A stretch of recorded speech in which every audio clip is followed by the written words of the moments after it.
Hi, this is Nicholas Vardy, editor of the Oxford Swing Trader and contributor to LibertyThroughWealth.com. What a year it's been. A global pandemic that seems more like an episode from the TV series Black Mirror, the sudden collapse and equally quick rebound of global financial markets, riots in the streets of major U.S. cities not seen since 1968, and a deeply contested U.S. presidential election.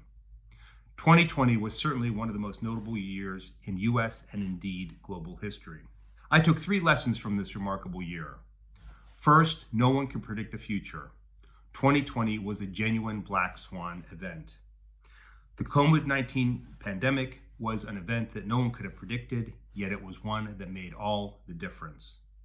Second, in the world of the internet, you can spin the facts any way you want to. No matter what your view on anything, you can find a set of facts to support it. And all of us are being manipulated by big tech to an extent that we rarely understand. I recommend you watch the Netflix series, The Social Dilemma, to get some perspective on this issue.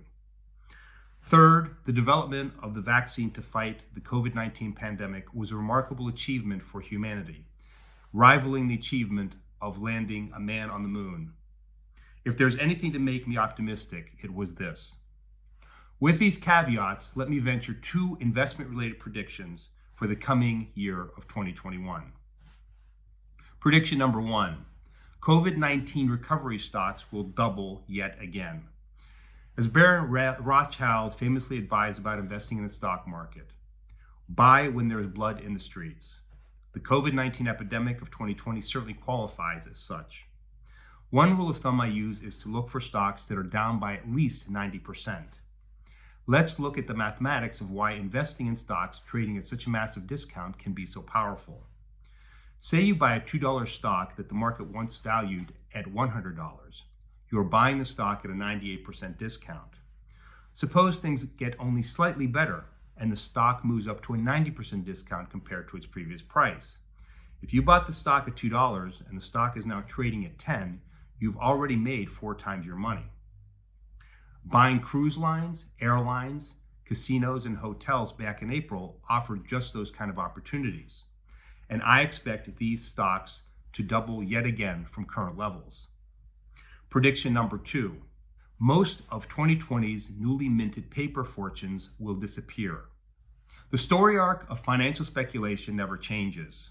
If I have an edge investing, it's my appreciation for history. In part, it's because my father was a history professor who published over 25 books.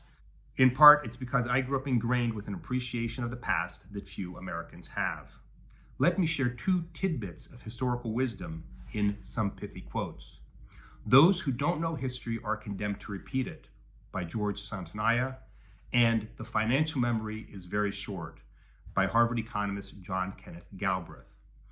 I've been rereading Edward Chancellor's Devil Take Hindmost, The History of Financial Speculation. The book covers everything from the tulip mania, the South Sea bubble, railroad stocks, the 1920 stock boom, and the internet bubble. In each chapter, I feel like I'm reading the same story. A new idea captivates financial insiders, paper fortunes are minted, the general public becomes entranced, naysayers are told, this time it's different. The market collapses and the leading names of the boom go bankrupt. Stockbrokers jump off bridges and the leading names associated with the boom end up in jail. And all this will happen overnight. As the Wall Street adage goes, the bull goes up the stairs and the bear jumps out the window. I see the same level of speculative fervor today, only the names have changed. A lot of people have made paper fortunes, almost all of them will end up broke. And 2020 will merit its own chapter in a future edition of the history of financial speculation. With that, I wish you a happy, healthy, and prosperous 2021. For more of my insights in the coming year, subscribe to Liberty Through Wealth at libertythroughwealth.com.